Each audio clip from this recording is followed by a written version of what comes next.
नमस्कार, आप देख रहे हैं एबी न्यूज। मैं हूं आपके साथ प्रियांशा लाजस। आइए बढ़ते हैं ताजा खबरों की तरफ। लोकसभा चुनाव को लेकर नेताओं के सिलसिलेवार दौरे जारी है। राष्ट्रीय नेताओं ने भी अपनी पूरी ताकत झोंक दी है। इसी कड़ी में कांग्रेस नेता राहुल गांधी बस्तर पहुंचे और जनसभा को संबोधित किया। यहां उन्होंने केंद्र की बीजेपी सरकार पर ताबड़तोड़ हमले किए। कोरोना त्रासदी को याद करते हुए कहा कि लाखों लोग कोरोना के कारण मरे, हर प्रदेश से गरीब घर की ओर लौटे, लेकिन सरकार ने कोई मदद नहीं की और लाखों लोग कोविड के कारण मरे।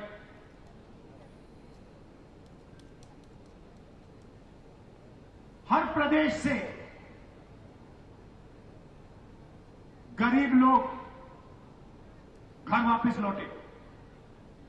दिल्ली से, पंजाब से, महाराष्ट्र से लोग छत्तीसगढ़ वापस आए। दिल्ली की सरकार ने कोई मदद नहीं की। किसकी मदद नहीं? किसी की भी मदद नहीं। केंद्रीय रक्षा मंत्री राजनाथ सिंह दंतेवाड़ा पहुंचे, जहां उन्होंने गिदम में जनसभा को संबोधित किया। इस मौके पर बीजेपी के कार्यकर्ताओं ने उनका जोरदार स्वागत किया। दरअसल 19 अप्रैल को छत्तीसगढ़ में लोकसभा चुनाव का पहला चरण होना है, जिसको देखते हुए केंद्रीय नेताओं का दौरा लगातार जारी है।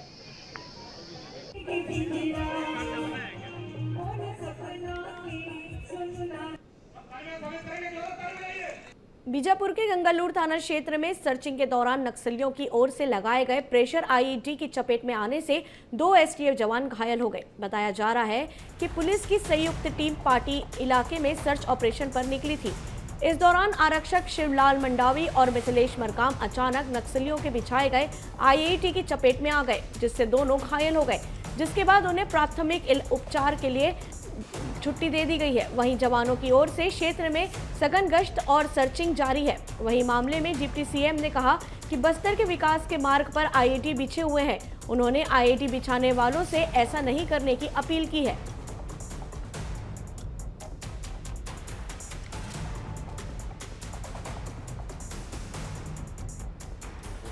आप स्पष्ट देखें, उसमें बात रखी गई थी और जो भी गुनहगार होगा छूटेगा नहीं भैया, और तगड़ी कार्यवाहियाँ होंगी। नस बल तोड़ा जाएगा ये नशे का व्यापार करने वाले और सट्टा वट्टा वालों का, तो कोई संशय नहीं है। इस विषय पर मुझे अभी ध्यान दिलाया गया था। इस विषय पर जो कुछ हुआ है उसमें 4 आरोपी थे। एक के संदर्भ में पुलिस को ये भान हुआ कि इसमें कोई परेशानी इसके साथ नहीं है, उनके के साथ वो आ गया था, इसलिए उसको छोड़ा गया। वैसी कोई बात नहीं। बस्तर लोकसभा सीट से कांग्रेस प्रत्याशी और अपने बयानों से विवादों में रहने वाले कवासी लखमा पर बीजेपी ने एफआईआर दर्ज करवाई है। इस मामले को लेकर डिप्टी सीएम अरुण साव का बयान सामने आया है।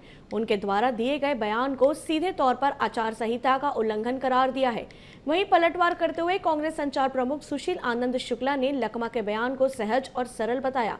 बता दें कि कवासी लखमा ने मोदी के पतन की बात कही थी। इससे ये पता चलता है कि कवासी लखमा किस प्रकार से बीएसटी भी नीचे करो आईडी, नियमों के विपरीत जाकर बोल रहे हैं, किस प्रकार से आचार संहिता का लगातार उल्लंघन कर रहे हैं, किस प्रकार से कानून कायदा से ऊपर उठकर बातें बोल रहे हैं, ये स्पष्ट रूप से पता चलता है। और जो राजनीतिक मर्यादाएं हैं चुनाव के दौरान, उसका पालन सभी को करना चाहिए ताकि चुनाव शांतिपूर्वक और निष्पक्षता से संपन्न हो। कवासी लखमा पे एफआईआर दुर्भाग्यजनक है। उन्होंने गोंडी भाषा में सरल सहज बात की थी कि कवासी जीतेगा, मोदी का पतन होगा। ये तो सामान्य शिष्टाचार की भाषा, इसमें गलत असंसदीय कहाँ से हो गया। इसके पहले कांग्रेस पार्टी ने राज्य के गृह मंत्री के खिलाफ भी शिकायत किया था। गृह मंत्री तो लाव लश्कर के साथ भीड़ ले जाके नेता प्रतिपक्ष के निवास पे धरना दिए थे, प्रदर्शन किए थे, हो हल्ला किए थे, नारेबाजी किए थे। कानून व्यवस्था को उन्होंने हाथ में लिया था। राज्य का गृह मंत्री प्रदर्शन कर रहा है, विपक्षी दल शिकायत कर रहा है, लेकिन एफआईआर नहीं हो रही।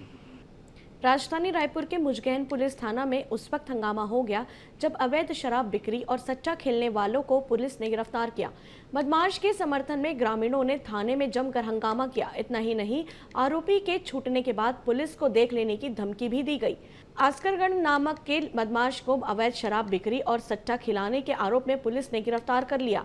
बदमाश के समर्थन में ग्रामीण ने पुलिस की हिरासत से उसे छुड़वाने के लिए थाने पहुंच गए थे। लगातार इस क्षेत्र में शराब बिक्री का लगातार सूचना आ रहा था, अवैध रूप करके परिवहन करने का, बिक्री करने का। इसके लिए लगातार पुलिस के द्वारा जब से लगातार कार्रवाई आदरणीय एसपी सर के मार्गदर्शन और निर्देश पर किया जा रहा है और यही नहीं पूरे जिला में कर रहे हैं। इसी तारतम्य में कल सलोनी गांव के छोटू बंजारे उनके 2-3 अन्य साथी हैं, उनके साथ शराब रखा हुआ पाया गया था। पुलिस टीम पहुंची थी, उसको लेकर आए थे, जिसके घटना पर जो गाँव वाले हैं उनको विरोध करने के लिए आए थे, जिनको समझाई देकर के वापस भेजा गया। राजधानी रायपुर में निर्वाचन आयोग ने मतदाताओं को जागरूक करने के लिए बाइक रैली निकाली। रायपुर के मल्टी लेवल पार्किंग से इस रैली की शुरुआत की गई। बाइक रैली में कलेक्टर गौरव सिंह सहित निर्वाचन आयोग के कई अधिकारी शामिल हुए।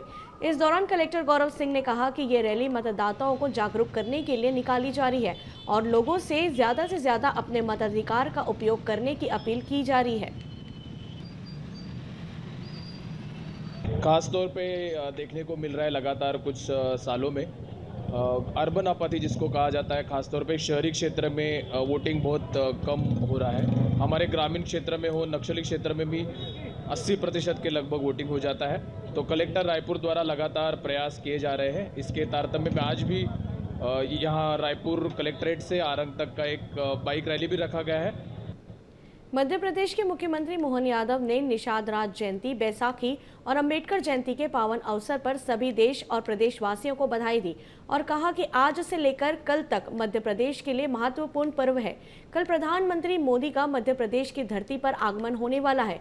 उन्होंने कहा कि मैं मध्य प्रदेश की जनता की ओर से उनका स्वागत करता हूँ। निषाद राज जयंती, बैसाखी का पावन पर्व और कल अंबेडकर जयंती का दिन है। आज से लगाकर कल तक हमारे बीच में आज एक विशेष दिन है। खास करके भगवान राम के काल में निषाद राज जी का जो योगदान रहा है, अपने उस निर्णय से भगवान राम को भी प्रभावित किया और पूरे हिंदू धर्म के लिए बहुत बड़ा योगदान उनका रहा है। और हमारे लिए ये जो जयंती है, खास करके हमारे पूरे निषाद राज को मानने वाले सभी परिवारजनों को मेरी अपनी ओर से मंगल कामना, बधाई। मध्य प्रदेश के रीवा में 6 वर्षीय मासूम मयंक एक बोरवेल में गिर गया। घटना के वक्त वह अपने दोस्तों के साथ एक कटी हुई गेहूं की फसल वाली खेतों में खेल रहा था। इसी दौरान वह बोरवेल में गिर गया। साथ खेल रहे बच्चों ने तुरंत इसकी जानकारी मयूर के माता-पिता को दी। सूचना मिलते ही थाना प्रभारी और एसडीएम मौके पर पहुंचे। घटना शुक्रवार दोपहर 3:30 बजे की है। एनडीआरएफ की टीम द्वारा बचाव कार्य जारी है। बनारस से भी एनडीआरएफ की एक टीम भेजी गई है। रीवा एडिशनल एसपी अनिल सोनकर ने घटना के संबंध में बताया कि रेस्क्यू ऑपरेशन जारी है।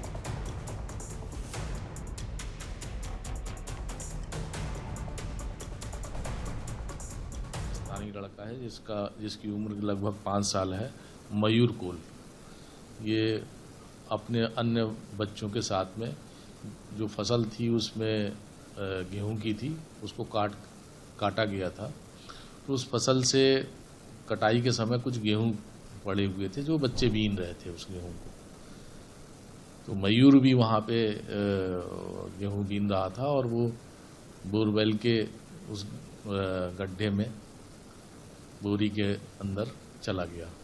भोपाल में आरजेडी के परिवर्तन पत्र पर केंद्रीय मंत्री अनुराग ठाकुर ने सवाल उठाया है।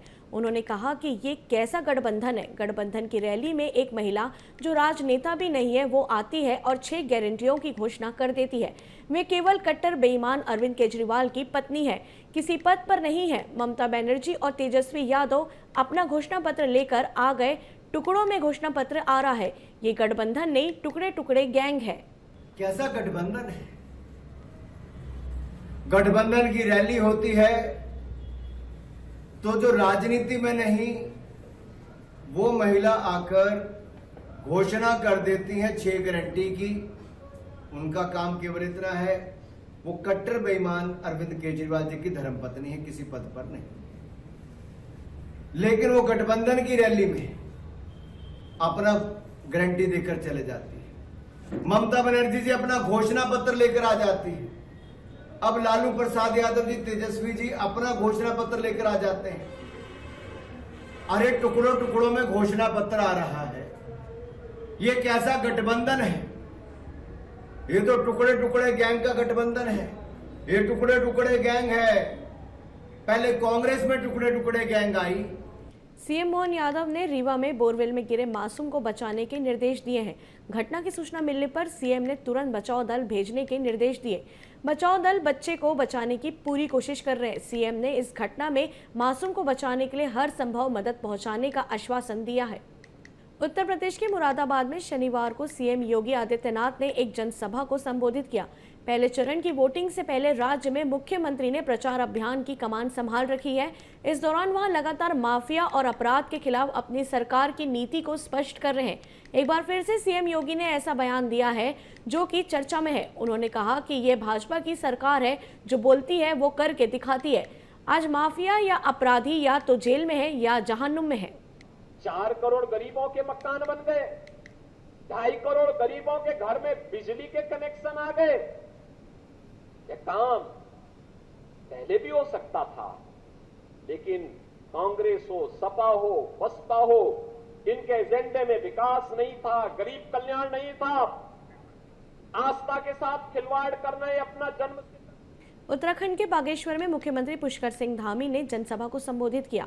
उन्होंने कहा कि हम समान नागरिक संहिता लाएंगे। उत्तराखंड में समान नागरिक संहिता का विधेयक पारित करने पर उन्होंने खुशी जाहिर की है। सीएम ने कांग्रेस पर तंज कसते हुए कहा कि हम देश में समान नागरिक संहिता की बात कर रहे हैं, वहीं कांग्रेस पार्टी मुस्लिम पर्सनल लॉ की बात कर रही है। कड़े फैसले लिए जो राज्य के हित में लिए, चाहे हमने आपसे वादा किया था हम समान नागरिक संहिता लाएंगे। भाइयों बहनों, मुझे आज ये बताते हुए खुशी हो रही है कि 50% आबादी का पूरा कानून समान नागरिक संहिता का विधेयक हमने उत्तराखंड के अंदर पारित कर दिया। राष्ट्रपति महोदय ने भी हमको स्वीकृति प्रदान कर दी। अब हम एक तरफ देश में समान नागरिक संहिता की बात कर रहे हैं। इस बुलेटिन में फिलहाल इतना ही। देश प्रदेश की खबरों के लिए देखते रहिए AB न्यूज। नमस्कार।